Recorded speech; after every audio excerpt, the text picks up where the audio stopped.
Well, I'm Janice Grattan. This is Scott Grattan, and we're members of First United Methodist Church. I'm proud to be. Good morning. I'm Mary Segura, and my husband is Dick Segura, and he was going to be here with me today, but he's traveling, so I'm representing both of us. I'm Phyllis Leonard, and I'm a member here, and I've been here about 14 years. And in my marriage in Silverton, United Methodist Church came with my former husband's dowry, I call it. And so I got steeped in United Methodism, and so I was ready when I moved back to Portland. You know, it was really early. Dick Pomeroy was a big person who was he was wonderful because he would just sit with the trustees even when he wasn't invited and say, no, we need to do a shelter. Yes, we need to do a shelter. Anyway, Dick was doing it, and some of us, Sonia Connor and a few others, thought it was a great idea, and I happened to be the chair of SPRC at the time, so we had to hire somebody. And first we wrote a grant, and we wrote a grant to the Collins Foundation, and they gave us 3 years to get something going. It gave us enough money for an outreach coordinator who would manage and write down the the do's and don'ts and the protocols. And both of us were still working, but we would volunteer to be overnight hosts. And I think one of the things that I liked the best about it was the concept that this was a home, and we were the hosts, and we had guests that came in, and there was always a big reminder that these folks that we were helping were our guests. It was a cold and stormy night in December, and it was snowing, and we were full. So we had every one of these cubicles filled with probably 2 or 3 kids at least, and at least one parent, if not 2 parents. We had a great dinner, all was well. It continued to snow, but it was warming up a little. And we got everybody to bed. You know, they did the shower, they washed their clothes. They went to bed about 9, I think 9-ish or so, between 9 and 10 was bedtime.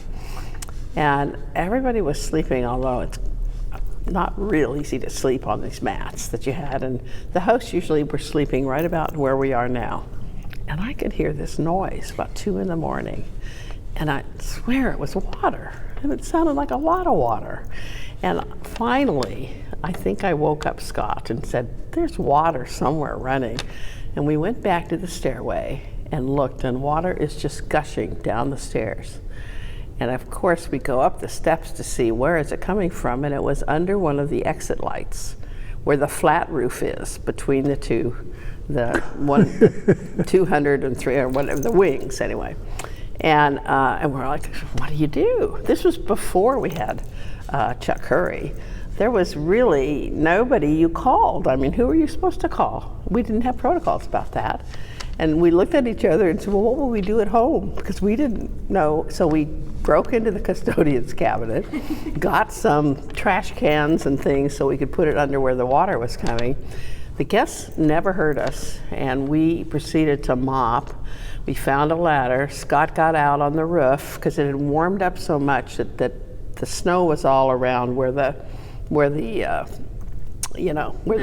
drains are, and it was blocked. And so he got a shovel, and he's like totally soaking wet, but we got all that cleared off while I mopped up the floor so people wouldn't slide all over the place when they went to leave in the morning.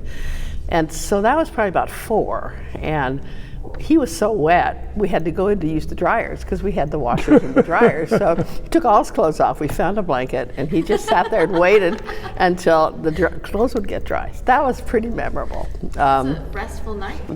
Path Home, which originated here as the Goose Hollow Family Shelter, has evolved into this huge program. You can go online and read all the statistics on their successes and things they have been doing.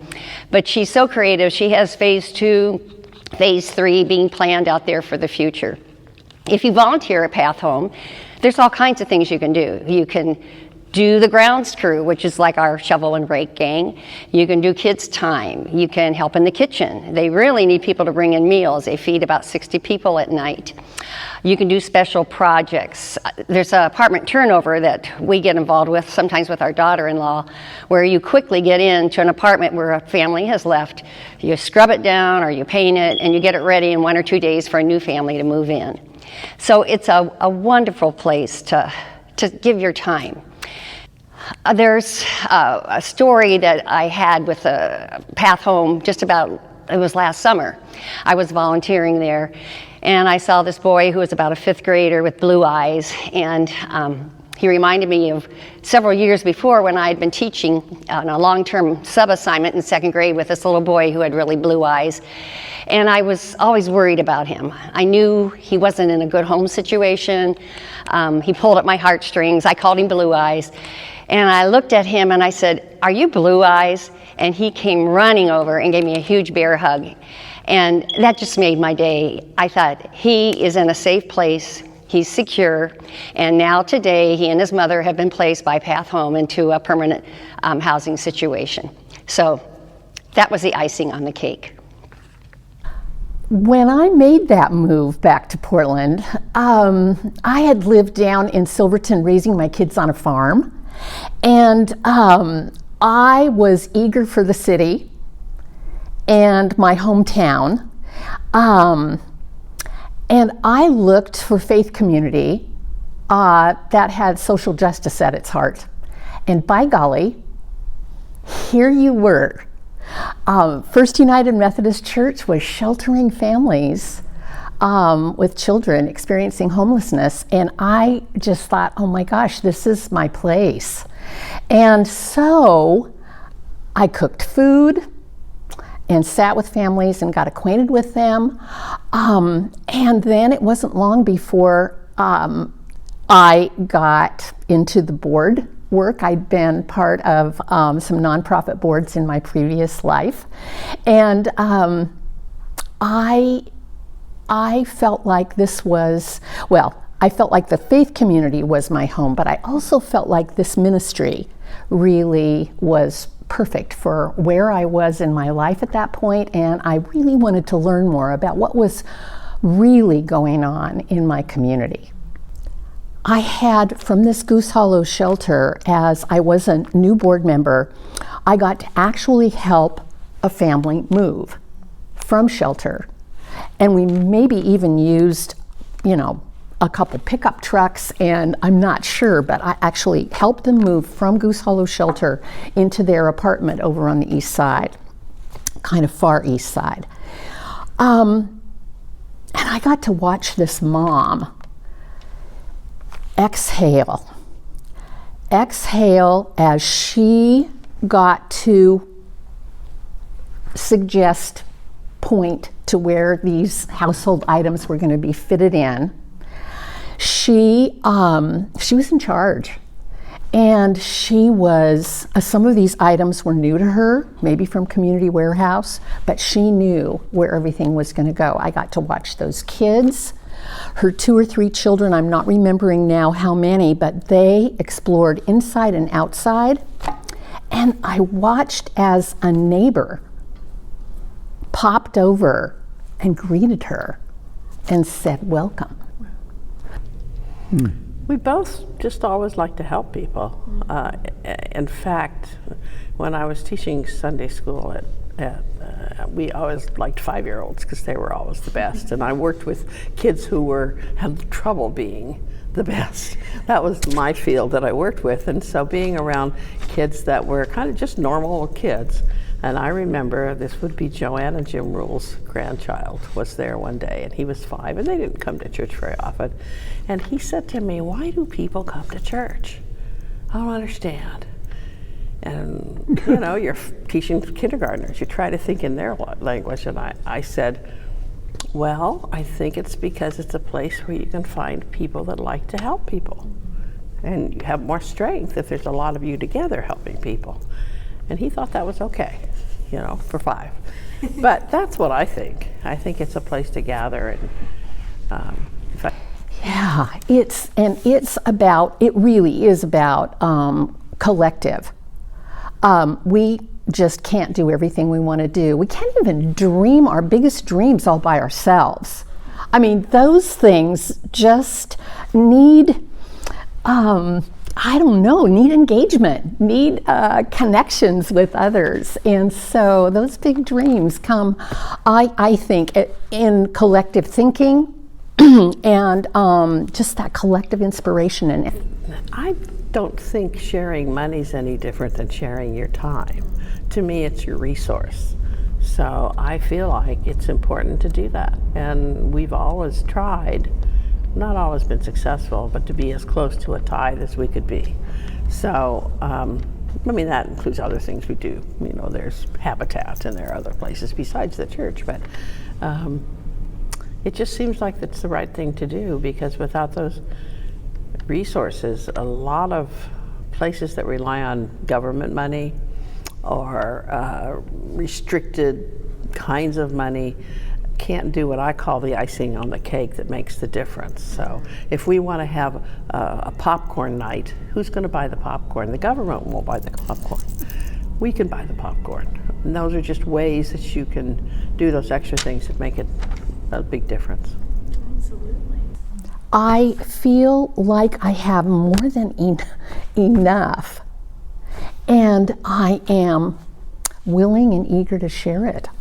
And so this place, I think this place, FUMC has a legacy of sharing abundance. And it's just kind of become something that I've adopted for myself. But not only giving your time, giving financial support's important too. Just like we need to pay our taxes, we need to tithe to the church.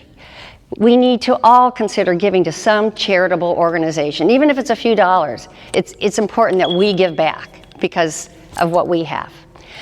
Going to be right now, for anybody who supports Path Home, and lots and lots and lots of FUMC folks still do and pay attention, we've supported more than 500 families this last year in either staying in their housing or getting into housing. More than 500 families. So we've got it. We've got it in our DNA, so to speak. And so housing's our story. Housing's our legacy. We can do this. I would like to see our congregation partner with other downtown faith communities to provide really needed housing.